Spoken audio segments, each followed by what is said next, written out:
mean, if there was ever a game to bring us all back to earth, it was that one, right? What happened there? What a performance by the Lions! Just incredible game. Yeah, they looked really good. Gave the All Blacks a lot of problems, and I mean, some of their tries they got a lot of uh, good bounces. Right, the ball bounced the right way for them a lot of the time, but they got themselves into those positions, And I look to like some of those tries where they, so close to the touch line, throws it back in. It wasn't a knock on. His foot wasn't out, and then the Lions player gets a foot to it, and then it's just to get over the try line and score, and those types of things. They don't always come off every single game, but this game it just felt like every time there was a 50-50 sort of the Lions got the luck there, and it sort of went their way. So, whoa, yeah, I mean, just I didn't expect that. I thought this was a really strong All Blacks team. I thought this was going to be a walk in the park. I really did. I thought they were going to batter them. The Lions just made absolute mincemeat of the All Blacks at the breakdown. I mean, there was a period there, I think it was probably the entire first half, where the All Blacks just could not retain their own ball. They'd get tackled and they just could not move the guy, or they just weren't quick enough, or that they were getting isolated. And yeah, I mean, just fair play to the Lions, just really, really put a shift in. And I mean, that was obviously the best URC performance or URC team performance we've seen against All Blacks so far.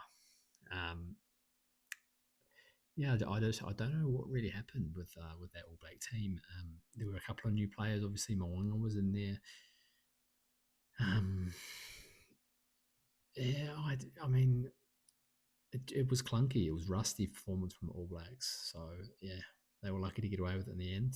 But fair play to them to come back. And one thing I was surprised at was the guy that's pretty much single handedly got the All Blacks back into this game was Rieko Ioane. And 6 months ago, I would never have thought I was going to be saying something like that. Yeah, so obviously the All Blacks didn't do well at the breakdown. Gave away too much ball there. Things got a bit frantic. I mean, they were sending just random long passes. Beauden Barrett doing these just ridiculous passes that just could have easily have been intercepted. Um, their line out was okay. The scrum went backwards. I mean, they got that big scrum penalty on the All Blacks line, didn't they? And scored a try off it. And they had a couple of big pushes on the All Black scrum and one of quite a few penalties actually. So more issues for an All Black front row. But fair play. The All Blacks Numia came on with 10 minutes to go, and the whole scrum just changed, morphed into like an absolute world beater. Him and Solomon, the two props, just absolutely bullied the Lions pack in the last 10 minutes. So those are good signs. So yeah, like a little bit up and down there, but mostly bad. I mean, maybe the All Blacks just weren't expecting the Lions to play with such width, because they did go wide quite a lot. They used their guys. They used that six, that big ranging six out wide, similar to how the All Blacks use Tuipulotu. Barnstorming runs down the touchline. He was an absolute handful. I think he scored a try. He set up a couple more. He was an absolute handful. And I don't know, maybe the All Blacks expected a lot more kicking or something like that. But yeah, they were not ready, and they just did not defend that well. Too much space. The Lions made meters with ease. Yeah, I look at that Rico try, I think it was in the second half, where he just slices through the Lions' defensive line, literally goes untouched over the try line, and like that was the easiest try.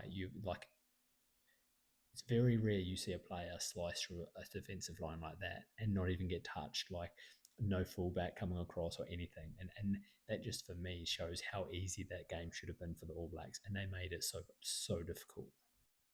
Right, so let's have a look at the All Blacks team and how they went tonight. So the front row, Lawaki, Tokiaho, and Tosi. Not great, was it? Tokiaho was fine, decent throwing the ball in, line out. He had some nice carries. Lawaki and Tosi didn't do any favours for themselves. They just, the scrum did not really get going while they were out there. Thought Sam Derry was his old busy self. and Tuipulotu was the one that came off early though, so it looks like Tuipulotu is going to be that guy. What sort of role he plays on Saturday is still to be determined, but it looks like he's going to play a part in that All Blacks game on Saturday and not Derry, so that'll be an interesting one. But I thought Derry was good tonight. Tuipulotu honestly didn't really see too much of him, but you know, probably a good thing given he's got a game on Saturday. Satiti was all right, didn't do anything exceptional. Broke wouldn't say he broke tackles, but his post contact meters looked decent. Like he was getting over the gain line. Blackadder was really good at the breakdown. Scored a nice try or two, even scored two tries. He was his own busy self, and that was good to see because, as I said, with Anton Segman now, it looks like he's ruled out for the tour. If you've got a niggly injury with Jacobson, who does love an injury, he picks up quite a few. Then Blackhead is going to go straight into that 7 jersey, in my opinion. So it's nice to see him getting amongst the work and looking really good. Semisi Tupotailo, I did not really notice him at all, which is a shame. Did not see any barnstorming runs from him. So that was a bit of a shame. I thought Noah Hotham was pretty poor. Obviously through that intercept, but I just felt like it was his passing. He, like at times it was good, but then other times he was sending passes at, guys were having to reach above their head and that type of thing. So, he won't be too happy with that head out, I imagine. Richie Mwanga, this is the big one, right? That's what we all wanted to talk about, and he didn't look all that great at times. He missed a couple of kicks. He missed a kick to touch, I think, and he didn't necessarily. I mean, the game was just a bit helter skelter from the All Blacks. There was a lot of drop ball. It wasn't very cohesive, but you saw enough there from him to know that he just needs time in the saddle, right? Like the way that he took the line on, the way he runs with the ball with confidence. He made one or two breaks, and oh man, you just know that he is going to be a handful when he gets more time in that 10 jersey for the All Blacks. So I've seen enough. Like he's not going to impact right now. Like he is not at that level. I mean, he might be in the first team, but yeah, him and Love are definitely going to be those tens. It's exciting for the All Blacks really to have two really quality tens. Yeah, so I'm happy to see him back and to see that he's still got that like agility and that acceleration, and he hasn't lost his confidence to take the line on like another player in this team has. So yeah, good signs from Richie. Yeah, the wingers, Moni Narawa, I thought was really good, super good early. Really dangerous for the ball in hand, great hands. Right, holds the ball in one hand sometimes. Great offload, kicks ahead when he feels it, and I really like that. He's a guy that sort of makes it up as he goes along, but he's a good player. So he impacts the game in a lot of areas. So I really liked him. Finianganofo didn't really get a hell of a lot. Scored a try which was ruled out. Yeah, it's not bad. I don't know about Fehi. He just doesn't seem to be getting. I feel like he's not getting the right games. He's getting his chances, but not in the right games. I mean, you could make an argument that the game against the Sharks, he had a good game and he got his chance. But this one, it was just like the ball didn't really come his way. It went more to Narawa, and he had a nice few link ups and he made a couple of nice runs, but yeah, overall not too busy, pretty quiet. Thought Rico Ioane was excellent. Made a terrible defensive read in the first half. The Lions player just went straight through him. But his attacking was incredible, especially in the second half. As I said, single-handedly got the All Blacks back into the game through his running. A couple of line breaks there, just slicing the defensive line apart and then just using his pace to outrun everyone to the line. So, yeah, really good performance from Rico, and he is pushing again. He is really pushing for a bench role for the All Blacks. And I just, I don't know how you can hold him back given that ALB doesn't really offer all that much, in my opinion. Tavanawa is another one, right? he really could do a job on that bench for the All Blacks. He has a skill set that no one in this team really has. His ability is just bump players off, go through tackles like multiple tackles. How many breaks did he make? Just finding his way through tackles. He's good over the ball. Like it's like a cheat code. As soon as he gets over the ball, you know you've basically won it. He is so good over the ball. So I mean, I really want to see him in this test team in the bench somewhere. Like you can't tell me that ALB gives enough to this All Black team not to to stop people like Tavatavanawa and Rico Ioane from getting in. I just don't see it. I don't know where this is coming from. I understand, Rennie, you like ALB, you like him, but I think we're missing out something without having a look at Tavatavanawa, um, in this on this bench for the test team. Bowden Barrett, I thought was pretty average. He made some really bizarre decisions, strange passes. Couldn't kick a goal to save his life. I love Bowden Barrett, and it's sad to see him on the decline, but he is so far gone. I just don't know how you can keep playing him. There was a time there in the first half where Mo'unga took a kick. I think he took it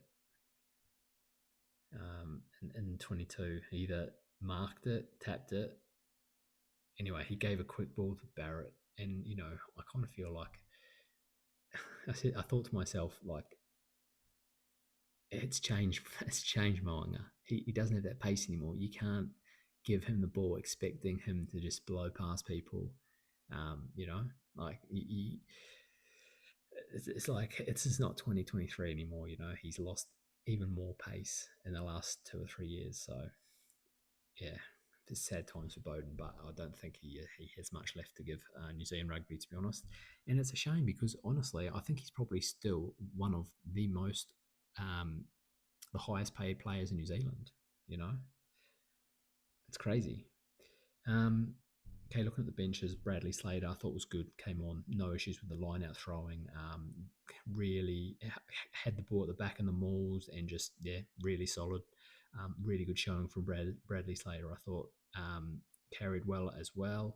Numia, as I said, he changed the scrum. Literally, the moment he came on, the next scrum, they absolutely molested the Lions scrum. They just demolished them.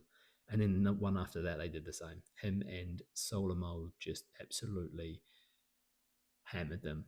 And Solomon is an absolute specimen. He is an absolute monster. So good signs from these guys. Numia getting 10 minutes. That says to me that he is playing as well on Saturday. So expect him to be probably coming off the bench. Also, I mean, he could start, but I think Bauer probably starts. But yeah, Numia definitely in the mix there, being held out of this game for so long. Um, yeah, Jamie Hanna, I thought he was really, really good. He has a full range of skills, doesn't he? He has an engine on him. He has just an incredible skill set, and he is going to be a hell of a player. But he needs to pack on some size. Like he needs to fill out his frame, and I would be just suggesting meat and potatoes every meal. Like just stack on as much weight as you can, hit the weights because he needs to put on size. Because if he was playing for the All Blacks against the Box, he would be getting absolutely manhandled. But he has all the skills to be a top world class lock, in my opinion. Peter Larkai came on, did pretty well, as you'd expect from him. Cole Preston was all right, made one or two mistakes, gave away that offside penalty, which was silly. And then Josh Jacob, like honestly, I didn't even realise he was on the pitch. Like I'm trying to work out where he played because Mo'unga stayed on there, Bowden Barrett stayed on there. So I mean, he's obviously he took off Timothy Tavatavanawa, so he played 12 maybe. But I didn't even notice he was on there. And Anton Leonard Brown as well. He didn't really do a hell of a lot, but it is what it is. You wouldn't really. Yeah, I don't know. Anyway, those are my thoughts on the game, guys, and the team and where they went well. I think it's pretty clear that Patrick Tuipulotu and Xavier Numia will be backing up next weekend for the All Blacks. But yeah, I don't see anyone else really, apart from the guys like Peter Lakai. I'm sure he'll be backing up again. I don't think Satiti did anything in this game to tell us that maybe Rennie might look at him. Cole Preston as well will be backing up. And then it's a decision down the Rennie. Does he go with Anton Leonard Brown? Does he go with Timothy Tavatavanawai? Does he go with Rico Ioane? I mean, I imagine he sticks with Anton Leonard Brown, but I just don't think you can deny the fact that Tavatavanawai and Rico Ioane are playing out of their skin. And they offer, well, Tavatavanawai offers a point of difference. He offers something really different. Rico doesn't really, but he's, you can have him on there in the bench as an outside back replacement and Tavatavanawai as your, 12, 13 replacement. I don't know. Anyway, those are my thoughts, guys. Thank you for watching. And yeah, I will see you guys later in the week when we have a look at the All Blacks team that gets named on Thursday for the second test in Cape Town.